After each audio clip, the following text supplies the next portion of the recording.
Apple சீப்பா இருக்குடா நத்திங்க விட ஆப்பிள் டிவைசஸ்ல கன்வீனியன்ஸ் இருக்கும், கன்ஃபியூஷன் இருக்காது. யாரு வேணாலும் ஐபோன் வாங்க முடியும். M1 60,000 விட்டான், M4 60,000 இருக்கான். டேய் யாரா நீ? அதாவது சோல்ஜர்ஸ், முன்னெல்லாம் வந்து பாத்தீங்கன்னா ராயல் என்ஃபீல்ட் ரோட்ல பார்த்தாலே ராயல் என்ஃபீல்ட் போகுது அப்படின்னு சொல்லிட்டு தோணும். ஆனா இப்ப அப்படியே கேட்டீங்கன்னா திரும்பி பார்க்கும் இடமெல்லாம் ராயல் என்ஃபீல்டா இருக்கு. அதே மாதிரி ஐபோன் ரிங்டோன் கேட்டா எவ்வளவு ஒருத்தங்க பணக்கார ஒருத்தர் இருக்கான் அப்படின்னு தோணும். ஆனா இப்போ எல்லா இடத்திலயும் ஐபோன்ஸ் இருக்கிறது. எப்படி ராயல் என்ஃபீல்டு இருந்தோ அதே மாதிரி.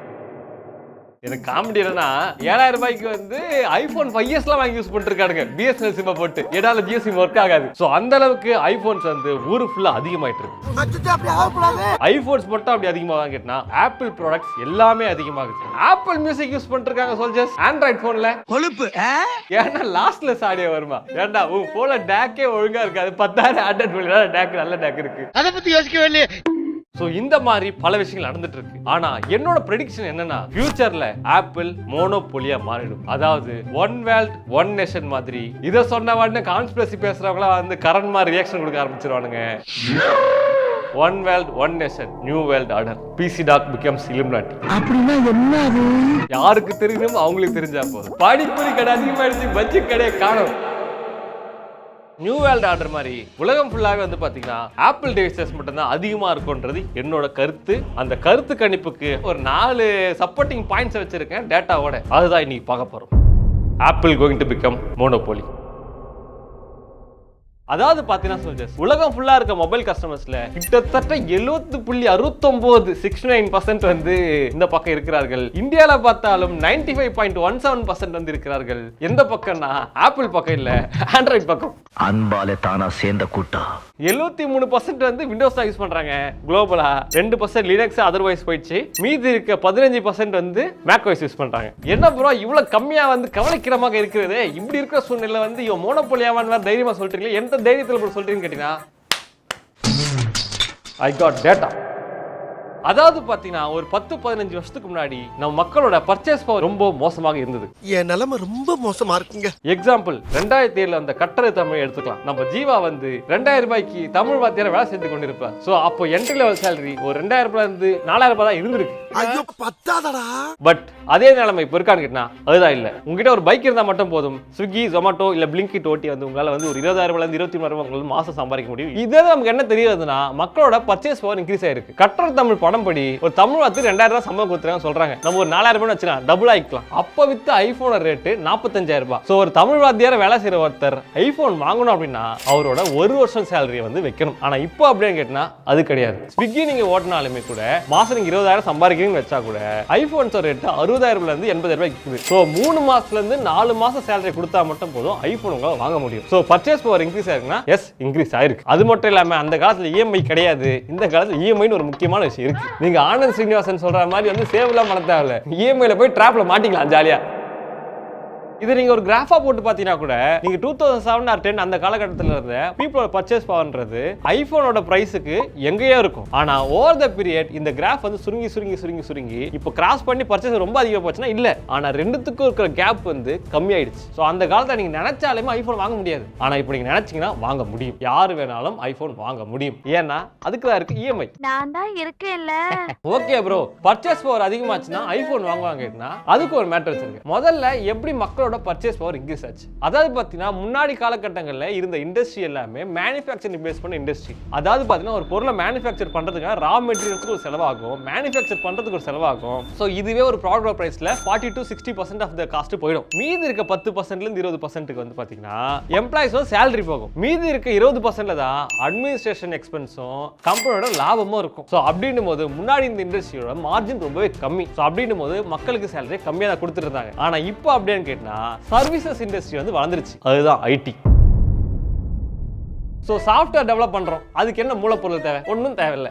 எம்ப்ளாயோட சேலரியும் அட்மினிஸ்ட்ரேஷன் எக்ஸ்பென்ஸும் தான் இங்க இருக்கே தவிர மற்றபடி மூலப்பொருளும் இல்லை, மேனுஃபேக்சரிங் காஸ்டும் கிடையாது. சோ அப்படின்னும் போது கிட்டத்தட்ட 90% வந்து ப்ராஃபிட் மார்ஜின் இருக்கு. அப்படின்னும் போது அந்த 90%ல எக்ஸ்ட்ரா கொஞ்சம் சேலரி கொடுக்கறதுக்கு அந்த கம்பெனி குறைஞ்சா போயிடுவா. ஸோ அதனால கம்பெனிக்காரங்க அதிகமான சேலரி கொடுக்க ஆரம்பிச்சிட்டாங்க. அதுதான் இப்போ நடந்துட்டு இருக்கு. 2007 or 10 அந்த அதே மாதிரி இந்த ஐபோனோ மேக் புக்கோ இதெல்லாம் வந்து மேனுஃபேக்சரிங் தான், அதனால அது பிரைஸ் அதிகமாக தானே இருக்குன்னு கேட்டா அதுதான் இல்லை. ஓவர் த பீரியட் ஒரே மாதிரியான சிமிலர் திங்கை வந்து நீங்க மேனுஃபேக்சரிங் பண்ணும்போது உங்களுக்கு வால்யூம் நீங்க நிறைய ப்ளே பண்ண முடியும். So higher volume equal to கம்மியான பிரைஸ். ஸோ மேனுஃபேக்சரிங் ஒரே பொருளை அதிக மாஸ் வால்யூம் ப்ரொடியூஸ் பண்ணீங்கன்னா அந்த பொருளோட விலையை கம்மி பண்ண முடியும். ஸோ எப்படி பார்த்தாலுமே ஆப்பிள் காரனுக்கு லாபம் தான். எப்படி பார்த்தாலும் என் பிசினஸ் சக்சஸ் தான். நான் முன்னாடி ஒரு மார்க்கெட் ஷேர் பர்சன்டேஜ் சொன்னேன் இல்லையா, அது வந்து குளோபல் அண்ட் வளரும் நாடான இந்தியாவோட மார்க்கெட் ஷேர். ஆனா வளர்ந்த நாடுகள்ல வந்து பாத்தீங்கன்னா யூஎஸ்ல வந்து 60% வந்து iOS தான் யூஸ் பண்றாங்க, அது ஆப்பிள் டிவைஸ் யூஸ் பண்றாங்க. அதே ஜப்பான்ல வந்து பாத்தீங்கன்னா அகைன் அங்கேயும் 60%. அதாவது பாத்தீங்கன்னா வளர்ந்த நாடுகள் பர்ச்சேஸ் பவர் இன்க்ரீஸ் ஆன நாடு எல்லாமே iOS பக்கம் போயிட்டாங்க, அதாவது ஆப்பிள் டிவைஸ் வாங்க ஆரம்பிச்சிட்டாங்க. வாங்கலாம் போல சொல்லி ஆரம்பமா தான் வாங்கிட்டு இருக்காங்க, ஏன்னா அப்பதான் நம்ம பெரிய பணக்காரன் தான். சோ இதுல என்ன தெரியாதுன்னா மக்களோட பர்ச்சேஸ் பவர் இன்க்ரீஸ் ஆச்சுன்னா ஆட்டோமேட்டிக்கா ஆப்பிள் போயிடுவாங்கன்றது தான். சரிங்க ப்ரோ, ஸ்டில் ஏன் வந்து காசு வந்துச்சுன்னா ஐபோன் வாங்கணும் அப்படின்னு கேட்டா இங்க தான் ஒரு மேட்டர் இருக்கு. மக்களுக்கு காசு நிறைய கிடைச்சதுன்னா ரெண்டு விஷயம் பண்ணுவாங்க, ஒன்னு லக்ஸரி, இன்னொரு லேஷர். அது என்ன ப்ரோ லேஷர் அப்படின்னு கேட்டா ருக்கோஜாரா, அதுக்கும் கான்செப்ட் சொல்றேன். இப்போ என் கையில போட்டுருக்கு வந்து சில்வர் ரிங், இதோட விலை வந்து 2000 ரூபாய் இருக்கும்னு நினைக்கிறேன். லக்ஸரினா என்ன அர்த்தம்னா வெள்ளிக்கு பதிலா நான் வந்து தங்கத்தை போட்டிருப்பேன். ஆனா லேஷர் மைண்ட் செட் என்ன அப்படின்னா மக்கள்கிட்ட காசு வரும்போது லக்ஸரியில செலவு பண்றதை விட லேஷர் திங்ஸ்ல செலவு பண்ண நினைப்பாங்க, அதாவது கன்வீனியன்ஸ்க்காக செலவு பண்ணுவாங்க. இப்போ ஸ்விக்கி சொமால எதுக்கு ஆர்டர் பண்ணலாம், நம்ம டேட்டா போய் வாங்கணும்னா நம்ம கண்டிப்பா வந்து எத்தனை பர்சன்ட் 10-20% சேவ் பண்ணலாம். ஆனா அப்படி பண்றோம்னு கேட்டா இல்ல, நமக்கு ஆர்டர் போட்டா சாப்பிடுறோம், ஏன்னா நமக்கு கன்வீனியன்ஸ் வேணும். ஒரு பொருளை பாண்டி பஜார்லயோ இல்ல ரிச் ஸ்ட்ரீட்லயோ போய் வாங்கலாம், ஆனா வாங்குறோம்னா இல்ல அமேசான்ல வாங்குறோம், ஏன் நமக்கு கன்வீனியன்ஸ் வேணும். ஆக்சுவல் திங்ஸ்க்கு பதிலா கன்வீனியன்ஸ்க்காக அதிகமா பே பண்ண ஆரம்பிச்சிட்டோம். நான் கடைக்கு போய் வாங்கிட்டு வர டைம்ல நான் வீட்ல சும்மா ஜாலியா இருக்கலாம்ல, ஓய்வு எடுக்கிறதுக்கான டைமுக்கு அதிகமா வந்து நம்ம இம்பார்ட்டன்ஸ் கொடுக்க ஆரம்பிப்போம். So convenience maths more importance. So இந்த இடத்துல எலக்ட்ரானிக்ஸ்ல யாரு அதை கொடுக்குறா அப்படின்னா வேற யாரு, நான் தான். This video is sponsored by A2D PC Factory. இது வந்து பாத்தீங்கன்னா consulting based PC building solution. உங்களுக்கு என்ன மாதிரி பிசி என்ன பர்பஸ்க்கு தேவைப்படுதோ அதை நீங்க சொன்னீங்கன்னா கன்சல்டன்ட்ஸே வந்து உங்களுக்கு கன்சல்ட் பண்ணிட்டு எது பெஸ்ட்ன்றத சொல்லுவாங்க, நீங்க அதை பர்ச்சேஸ் பண்ணிக்கலாம். A2D PC Factory வெப்சைட்டோட லிங்க் கீழ இருக்கு. பிசி பில்டுக்கு நீட் இருக்கவங்க வெப்சைட்ல இருக்க பில்ட் அப் அப்படின்ற பட்டனை கிளிக் பண்ணி ஃபார்மை ஃபில் பண்ணீங்கன்னா கன்சல்டன்ட்ஸே உங்களுக்கு கால் பண்ணுவாங்க. என்ன ரெக்யர்மெண்ட், அந்த ரெக்யர்மெண்ட் என்ன மாதிரி பிசிஸ் கொடுக்கலாம் அப்படின்றத சஜஸ்ட் பண்ணுவாங்க. அதை பார்த்து நீங்க ஆர்டர் பிளேஸ் பண்ணிக்கலாம். ஆப்பிளோட வேலையே பீப்புளுக்கு கன்வீனியன்ட்டான எலக்ட்ரானிக்ஸ் பண்றது தான். நீங்க தலைவலியே கிடையாது, இத்தனை ஜிபி அத்தனை ஜிபி எத்தனை ஜிபியே தெரியாது. ரேம் 10-15 ஃபோன்லாம் இல்ல, இருக்கிறது 4 ஃபோன் தான். பேட்டரி வேணுமா மேக்ஸ் வேரியன்ட் வாங்கு, பேட்டரியில இல்ல எனக்கு குட்டியா காம்பாக்ட் வேணுமா நான் மேக்ஸ் வேரியன்ட் வாங்கு.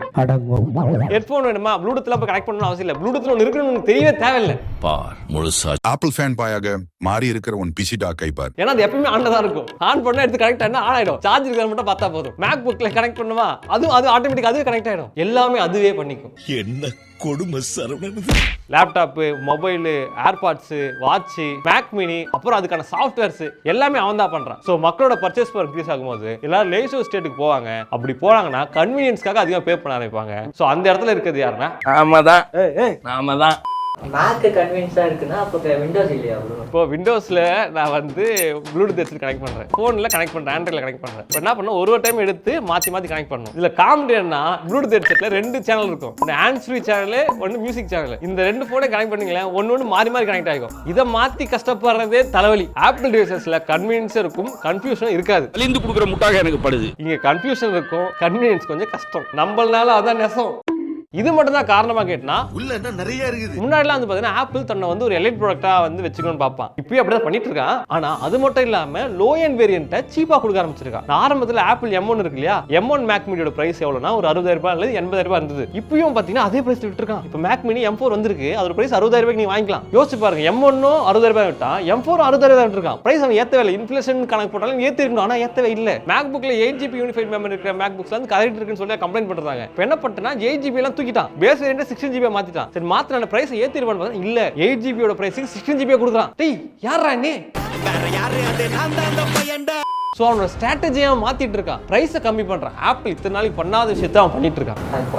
ஏர்பாட்ஸ் கேடு கிட்ட நத்திங் பிரைஸ் வச்சிருக்கிறேன். இப்பதான் நான் பார்த்தேன், ஏதோ இன்னோவேஷன் பண்ற அது பண்ற இது பண்ற சொல்லி யூடியூப்ல உட்கார்ந்து வீடியோ போட்டுருக்கான். ஏடா கால்பே இந்த வீடியோ ரியாக்ட் பண்றா, ஆட்டை போறது கால தேறது பாரு நம்ம வீடியோ. இங்க பாருங்க நம்மளே நத்திங் ஏர் 24-bit ஐரிஸ் ஆடியோ ஏர்பட்ஸ் 11,999 ரூபாய். இப்போ விட்ட ஆப்பிள் ஏர்பாட்ஸ் 4 அதோட ரேட் 11,900 ரூபாய். ஏண்டா ஆப்பிள் சீப்பா இருக்குடா நத்திங்க விட. பட் இதுல இருக்கிற ஃபீச்சர் அதுக்கு ஃபீச்சர் ஒண்ணா இருக்குமான்னு தெரியாது. பட் இருந்தாலும் ஆப்பிள் சீப்பா இருக்கு. சத்தியமா உட்கார எனக்கு பிடிக்கல. ஆப்பிள் இறங்கிட்டான் சோல்ஜர்ஸ். அவனே இறங்கி வரான். எதுக்காகனா அவனுக்கு புரிஞ்சு போச்சு, இதுக்கப்புறம் நம்ம எல்லைன்னு சொல்லிட்டு ஊரே ஏமாத்த முடியாது, நம்ம வந்து உலகத்தையே கான்கோர் பண்ணலாம் அப்படின்னு சொல்லிட்டு பிளான போட்டு ரேட்டை கம்மி பண்ணி வந்துட்டு இருக்கான். ஏன்னா ரேட்டை கம்மி பண்ணி நம்ம எல்லாரும் வாங்க வச்சுட்டான் அப்படின்னா அதுக்கப்புறம் அந்த ஆப்பிள் யூஸ் பழகிடும் நம்ம கீழே திருப்பி இறங்க மாட்டோம். அதுக்கப்புறம் வந்து நம்ம சேல் பண்ணி பிசினஸ் பார்த்துப்பான். ஸோ ஆப்பிளே வந்து பார்த்தீங்கன்னா தன்னோட ஸ்ட்ராட்டஜியை மாற்ற ஆரம்பிச்சிட்டான். இதுக்கப்புறம் ஆப்பிள் ப்ராடக்ட்ஸே பெட்டரா மாறிட்டு இருக்கு. என்னதான் நீங்க ஆப்பிள கழுவி ஊத்தினாலும் வேற யாரும் இல்ல நான் தான் தெரியுது, நீ மூடு. சொன்னா என்னதான் ஆப்பிள கழுவி ஊத்தினாலும் ஆப்பிள் ப்ராடக்ட்ஸ் நல்லா இருக்கான்னு கேட்டீங்கன்னா ஆப்வியஸ்லி ஆப்பிள் ப்ராடக்ட்ஸே பெட்டரா மாறிட்டு வருது. முன்னாடிலாம் ஆப்பிள் ப்ராடக்ட் வந்து இது இல்ல அது இல்லன்னு சொல்லிட்டு ஆயிரத்தி குறை சொல்லுவோம். ஆண்ட்ராய்ட்ல தான் சூப்பரா இருக்கும். ஆனா இப்போ ஆண்ட்ராய்ட்ல இருக்கிறதும் ஐபோன்ல இருக்கிறதும் ஒன்னாயிடுச்சு. ஐபோன்ல இருக்கிற ஆண்ட்ராய்டு வருது, ஆண்ட்ராய்ட்ல இருக்கிற ஐபோன் வருது. அதே மேக் ஓஎஸ் பார்த்தாலுமே உங்களுக்கு விண்டோஸ்ல இருந்து இதுக்கு பெரிய ப்ராப்ளம்ஸ் நீங்க கேமர்லாம் கிடையாது. கேமர் மட்டும் தான் இருக்கும். அப்ப எனக்கு இது வேணும். அதோட முக்கியமான மேட்டர்னா ஆப்பிளோட own எஸ்ஓசிஸ் M1 M2 M3 M4 எல்லாம் இருக்கு இல்லையா, இது எல்லாமே வந்து பாத்தீங்கன்னா சூப்பரா பெர்ஃபார்ம் பண்ணிட்டு இருக்கு. அதே மாதிரி ஆப்பிளோட ஓன் மொபைல்ல இருக்க எஸ்ஓசிஸ்மே சூப்பரா தான் பெர்ஃபார்ம் பண்ணிட்டு இருக்கு. எப்பா நம்புங்க சார். ஆப்பிள் நல்லா பெர்ஃபார்ம் பண்ணுதுன்னு சொல்றது என்னன்னா அவனோட எஸ்ஓசிஸ் பெட்டரா பெர்ஃபார்ம் பண்ணுது. பெர்ஃபார்மன்ஸ் சூப்பரா இருக்குன்னா ஒரு 9950X AMD-யோட 14 கோர் ப்ராசஸரை கம்பேர் பண்ணா இருக்காது. ஆனா அதோட பர்பஸ் அது கரெக்டா பண்ணுதுன்னா பண்ணுது. ஏன்னா அதோட ARM எஸ்ஓசிஸ் வந்து பெட்டரா பெர்ஃபார்ம் பண்ணுது. சோ அதனால தான் சொல்றேன் ஆப்பிள் ப்ராடக்ட்ஸே பெட்டரா பெர்ஃபார்ம் பண்ண ஆரம்பிச்சிருச்சு. ஏன் டைம் வொர்க் அவுட் ஆச்சுடா, போடா போடா. இதுல இவன் நல்லா பண்றது ஒரு மேட்டர் சொல்லுது. இன்னொரு மேட்டர் என்ன, ஆப்போசிட் சைடு காரனுங்க மோசமா பண்ணிட்டு இருக்காரு. இன்டெல் எடுத்துங்க பாவம், நான் சொன்னேன்ல S&P 500ல இருந்து அவனை தூக்க போறாங்கன்னு சொல்லிட்டு. அதே மாதிரி வந்து இந்த டோ அண்ட் ஜோன்ஸ் ஏதோ ஒரு ஏதோ ஒரு இண்டெக்ஸ் ஃபண்ட் இருக்கு போல, அதுல இருந்து அவன் தூக்கிட்டானுங்க. AMD வந்து இந்த டைம்ல பயங்கரமா பண்ணிருக்கலாம். இன்டெல் ஃபெயில் ஆகும்போது AMD அந்த ஆப்பர்ச்சுனிட்டி யூஸ் பண்ணலாம். ஆனா பாத்தீங்கன்னா மக்கள் என்ன பேசுறாங்கன்னா AMD never fails to fail to use opportunities அப்படின்னு கமெண்ட் போட்டுருக்காங்க. தோத்துக்கிட்டே இருக்கீடா. இவனு மட்டும் தான் அப்படி பண்றாங்க கேட்டா விண்டோஸும் அப்படிதான் பண்ணிட்டு இருக்கான். அவன் விண்டோஸ் 11 விடுறேன்னு சொல்லிட்டு பீஸ்லாம் ஸ்லோ ஆக்கிட்டு இருக்கான். எல்லாம் காண்ட் ஆயிட்டு விண்டோஸ் 10க்கு போயிட்டு இருக்காங்க. சரி விண்டோஸ் 10க்கு போலான்னு பார்த்தா விண்டோஸ் 10ஓட சப்போர்ட்டை கட் பண்ண போறான். ஃபியூச்சர்ல அப்டேட் இந்த செக்யூரிட்டி பேட்ச் எல்லாம் வேணும் அப்படின்னா 30 நாள் வருஷத்துக்கு காசு கட்டணுமா. 10 பைசா கட்ட போடா. ஓகே சோல்ஜர்ஸ், இவ்வளவு நான் சொன்னேன் இல்லையா, இந்த ரீசன்ஸ்ல என்ன பண்ணனா ஆப்ல ஒரு பெட்டர் பொசிஷன் கொண்டு போகும். அதாவது பாத்தீங்கன்னா ஆப்பிள் ப்ராடக்ட்ஸை ஈஸியா மக்கள் கிட்ட பெனட்ரேட் பண்ண கொண்டு போகும். இப்போ மைக்ரோசாஃப்ட் எடுத்துட்டீங்க அப்படின்னா அவன் ஒரு B2C கம்பெனி கேட்டீங்கன்னா B2C நம்ம கஸ்டமர்ஸ் வந்து யூஸ் பண்றோமா அப்படின்னு கேட்டீங்கன்னா நம்ம யூஸ் பண்றோம். ஆனா அவனுக்கு நம்ம மூலமா காசு வருது கிடையாது, அவனுக்கு காசு வருது B2B கிட்ட இருந்தா.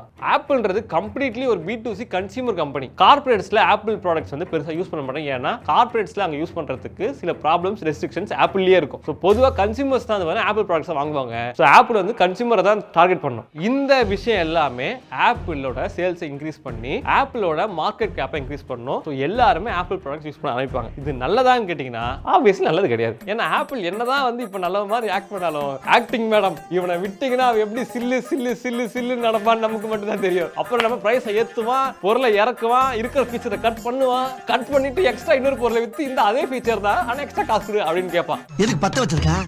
Okay soldiers, this is it. என்னோட கருத்து என்ன அப்படின்னா வந்து ஓவர் த பீரியட் ஒரு 10 வருஷமா எத்தனை வருஷமா இருக்கலாம் ஆப்பிள் வந்து மோனோபோலி ஆகிறது வந்து அவனை நல்லது பண்றது மட்டும் இல்லை, என்விரான்மெண்ட்டே அந்த ஒரு சுச்சுவேஷனை கொண்டு வரும். அப்படின்னும் போது இது சொசைட்டி நல்லதான் கேட்டினா சொசைட்டிக்கு என்ன பொறுத்தவரை நல்லது கிடையாது. காம்படிஷன் எப்பயுமே இருந்தாகணும். அந்த சைடு இருக்கிற companies like Intel, AMD, NVIDIA, Qualcomm இவங்கெல்லாம் வந்து அவனுக்குள்ளேயே அடிச்சுன்னு சேர்த்துட்டு இருக்காங்க. அது நல்லதும் கிடையாது. ஸோ ஆப்பிள் வந்து மோனோபோலி ஆகிறதுக்கான எல்லா வாய்ப்புமே இருக்குன்றது தான் என்னோட கன்க்ளூஷன். அவ்வளவுதாங்க மேட்ரு. இது என்னோட கருத்து கணிப்பு. அன்றைய PC டாக் சொல்லிட்டு 10 வருஷம் கழிச்சு நான் வீடியோ போடுவேன். ஸோ அப்போ வந்து பார்க்குறேன். ஸோ இந்த வீடியோ பொறுத்து இருந்தால் இன்னும் புரிஞ்சிருந்து கீழே கமெண்ட்ல போடுங்க. கமெண்ட்டை வந்து ஒரு ரெடிட் த்ரெட் மாதிரி ஆக்குங்க. என்ன அடிக்கிறதா முடிவு பண்ணிட்டு அதையும் பண்ணுங்க, பிரச்சனை இல்லை. நான் பாட்டுக்கு அடிக்கிட்டு இருக்கேன், நீ பாட்டுக்கு அடிச்சுக்கிட்டு.